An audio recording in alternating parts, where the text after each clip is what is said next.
Then Jacob continued on his journey and came to the land of the eastern people. There he saw a well in the open country with 3 flocks of sheep lying near it because the flocks were watered from that well. The stone over the mouth of the well was large.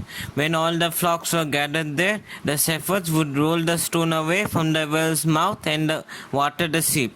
Then they would return the stone to its place over the mouth of the well. Jacob asked the shepherds, "My brothers, where are you from?" "We are from Haran," they replied. He said to them, "Do you know Laban, Nahor's grandson?" "Yes, we know him," they answered. Then Jacob asked him, "Is he well?" "Yes, he is," they said. "And here comes his daughter Rachel with the sheep." "Look," he said, "the sun is still high.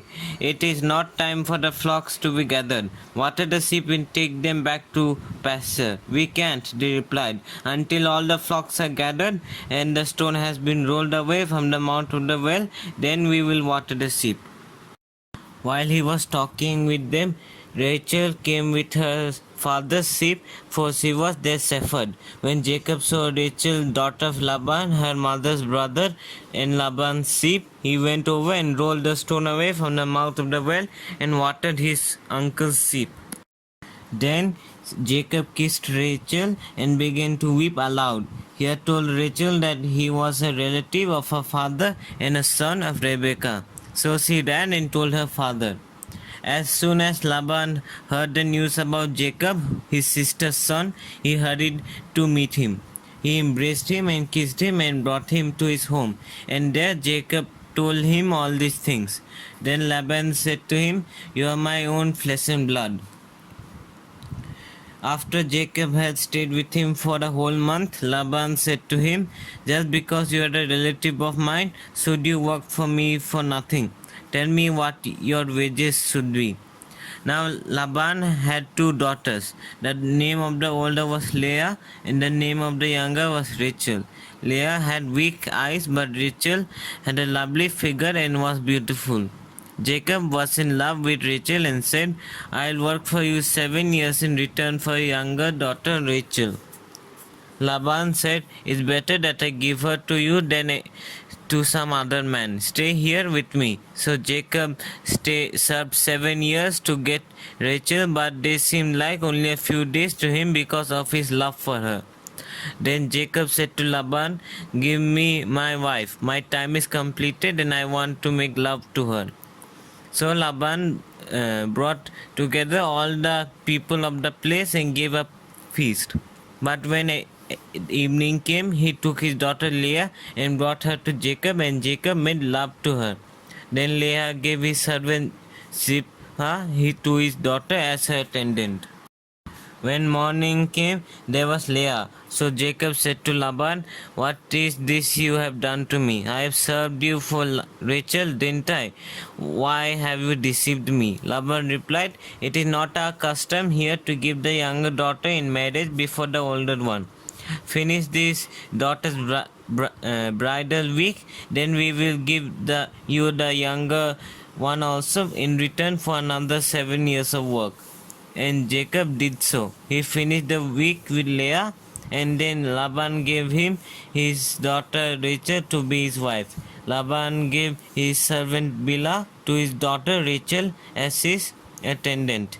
Jacob made love to Rachel also, and his love for Rachel was greater than his love for Leah.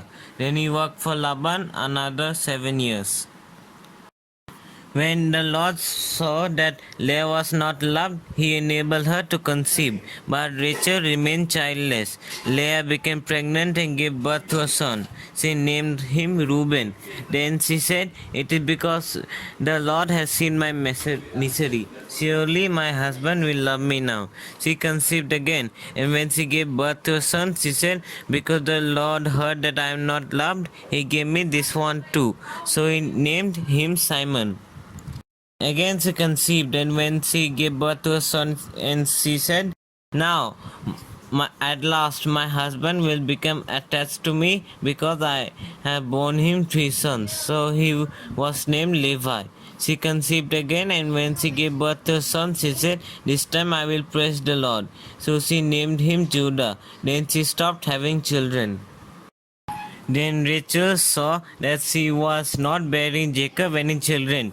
She became jealous of her sister, so she said to Jacob, "Give me children or I'll die."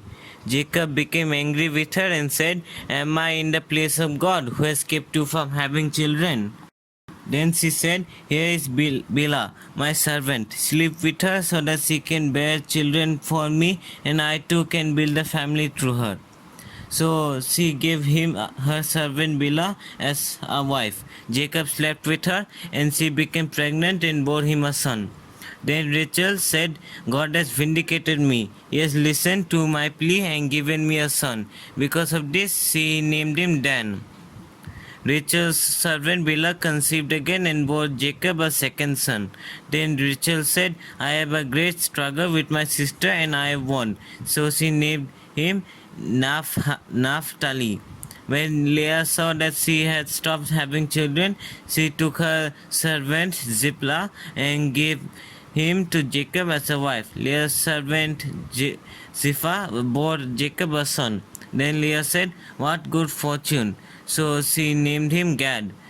Leah's servant Zilpah bore Jacob a second son. Then Leah said, "How happy I am! The woman will call me happy." So she named him Asher. During wheat harvest, Reuben went out into the fields and found some mandrake plants which he brought to his mother Leah. Rachel said to Leah, "Please give me some of your son's mandrakes." But she said to her, "Wasn't it enough that you took away my husband? Will you take my son's mandrakes too?" "Very well," Rachel said. "He can sleep with you tonight in return for your son's mandrakes." So Jacob came in from the fields that evening. Leah went out to meet him. "You must sleep with me," she said. "I have hired you with my son's mandrakes." So he slept with her that night. God listened to Leah, and she became pregnant and bore Jacob a fifth son. Then Leah said, "God has rewarded me for giving my servant to my husband." So she named him Issachar. Leah conceived again and bore Jacob a sixth son. Then Leah said, "God has presented me with a precious gift. This time my husband will treat me with honor because I have borne him six sons." So she named him Zebulun. Some time later, she gave birth to a daughter and named her Dinah. Then God remembered Rachel. He listened to her and enabled her to conceive. She became pregnant and gave birth to a son and said, "God has taken away my disgrace." She named him Joseph and said, "May the Lord add to me another son."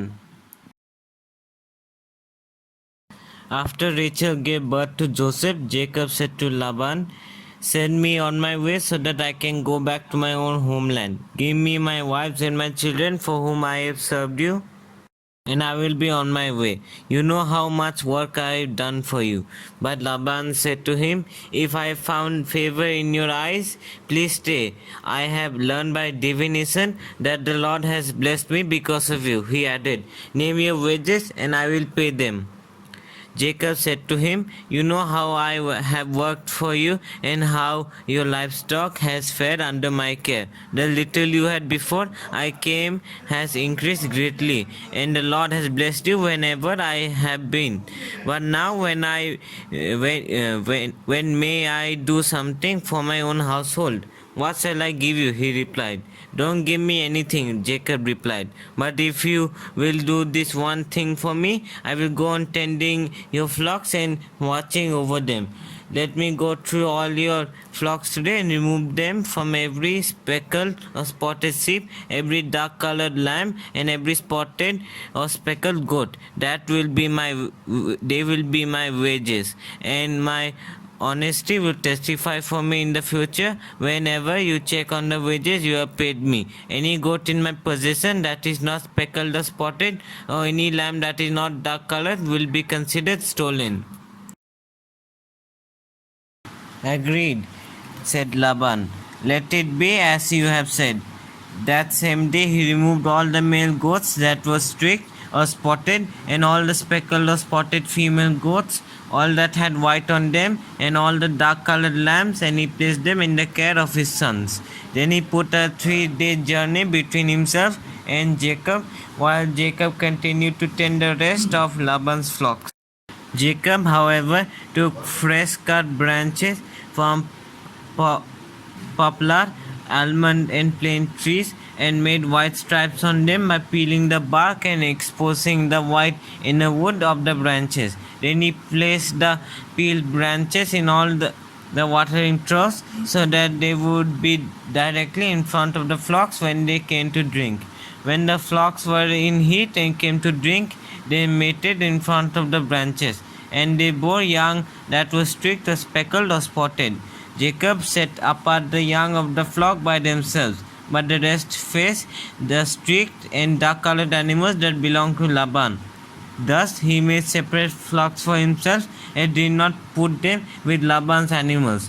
Whenever the stronger females were in the heat, Jacob would place the branches in the troughs in front of the animals so that they would mate near the branches. But if the animals were weak, he would not place them there. So the weak animals went to Laban and the strong ones to Jacob. In this way the man grew exceedingly prosperous and came to own large flocks and female and male servants and camels and donkeys.